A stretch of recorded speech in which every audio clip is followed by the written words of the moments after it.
बिनु सत्संग विवेक न होई, राम कृपा बिनु सुलभ न सोई। जीवन में बुद्धि सबके पास होती है, लेकिन बुद्धि होना बड़ी बात नहीं है, बुद्धि में विवेक होना बड़ी बात है। वो जो इंटेलिजेंस है वो हमारे भीतर नहीं होती, बुद्धि सबके पास है। वो विवेक कहाँ से आएगा? वो सत्संग से आएगा। और सत्संग कहाँ से आएगा? कहा राम कृपा बिन सुलभ न सोई। ये प्रभु कृपा के बिना संभव नहीं है। जिस पर श्री राम जी कृपा करे, जिस पर श्री हरि कृपा करे, वही भगवान के सत्संग से प्रेम कर पाता। प्रेम नहीं, निगम कल्पतरोर गलितम फलम, शुक मुखाद अमृत द्रव्य संयुतम, पिबत भागवतम रसमालयम मुहुरहो रसिका भुवि भावुकाः। इस दुनिया में हर आदमी को कई प्रकार के, अलग अलग प्रकार के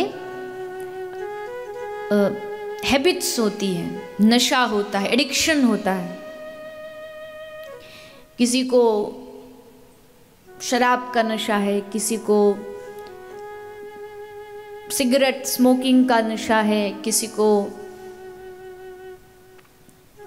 पान का नशा है, किसी को चाय का नशा है।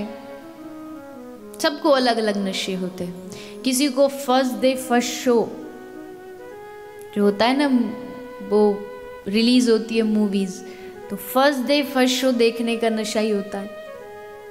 बड़े अजीब अजीब। लेकिन धन्य है वो व्यक्ति जिसको पिबत भागवतम रसमालयम मुहुरहो रसिका भुवि भावुका, अनंत जन्मों की कृपा उस पर होती है जिसको भगवान की कथा सुनने का नशा लगता है। ये कुछ भी हो जाए, कथा तो चाहिए। जैसे बॉडी को अगर उसकी प्रॉपर डाइट नहीं मिलती तो शरीर एकदम वीक हो जाता है, ठीक वैसे ही मन को कथा भगवान की इतनी अच्छी लगने लगे कि कुछ मिले ना मिले लेकिन कथा चाहिए। और मैं ऐसे अनेक लोगों को जानती हूँ, पर्सनली जानती हूँ, कि जिनके जीवन में कथा नहीं हो तो जी नहीं पाते। कहीं से भी चाहिए पर कथा चाहिए। उनका वो कथा जो है वो उनका एनर्जी ड्रिंक है, वहां से उनको एनर्जी मिलती है। और पिबत भागवतम रसमालयम, श्रीमद् भागवत क्या है? भागवत रस है। श्रीमद् भागवत रस है। तो रस को क्या किया जाता है? आम रस को क्या करते हैं? खाते हैं कि पीते हैं? जूस खाते हैं कि पीते हैं? पीते हैं। हम कभी नहीं कहते कि कोई फल हो उसको कभी नहीं कहते कि आप इसको पियो, पर श्रीमद् भागवत फल होते हुए भी कहा कि पिबत भागवतम, इस रस को पीना है। क्यों? क्योंकि श्रीमद् भागवत जो है वो एक ऐसा फल है जो पूरा रस से भरा हुआ है, पूरा रस से। इसलिए पिबत, पियो। किसी ने पूछा कब तक पिए? एक कथा सुन ली, 2 सुन ली, 5 सुन ली, 10 सुन ली, 50 सुन ली। कई लोगों की एक स्पेशल डायरी होती है, उसमें वो लिखते रहते हैं, 1 पूरी हो गई, 2 हो गई, 5 हो गई, 10 हो गई। तो ठीक है कि थोड़ा हिसाब रखना है तो ठीक है, लेकिन जिस दिन ये भूल जाओगे ना कितनी सुनी है, उस दिन समझना कि अब सचमुच कथा सुनी है आपने। तब याद नहीं रहेगा कि कितनी सुनी, कितनी।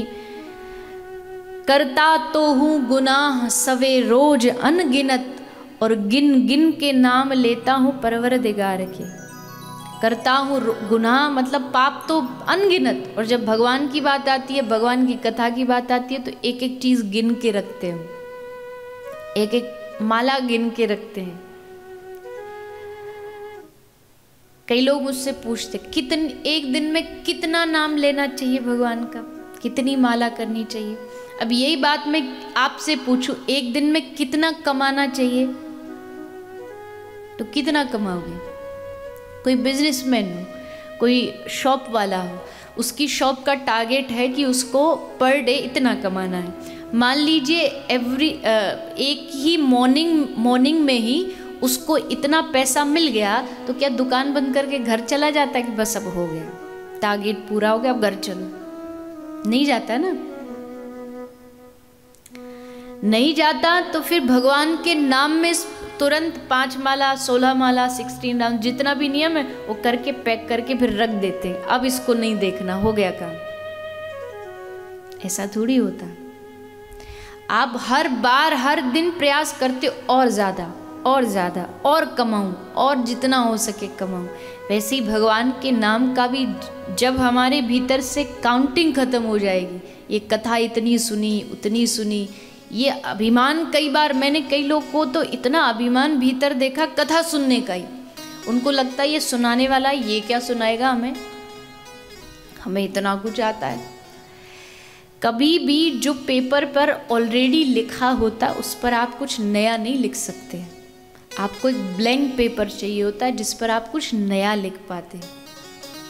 तो मेरी बात नहीं कर रही, आप जिस भी कथा में जाते हो तो पिछला जो आपने सुना ना उसको खाली करके जाओ, अब कुछ नया लिख के लाएंगे, अब कुछ नया सीख करके आए, तब कुछ नया जीवन में आए। अब आप पहले से ही ऑलरेडी विद्वान बन जाए कि हमसे बड़ा तो क्या विद्वान हो सकता है।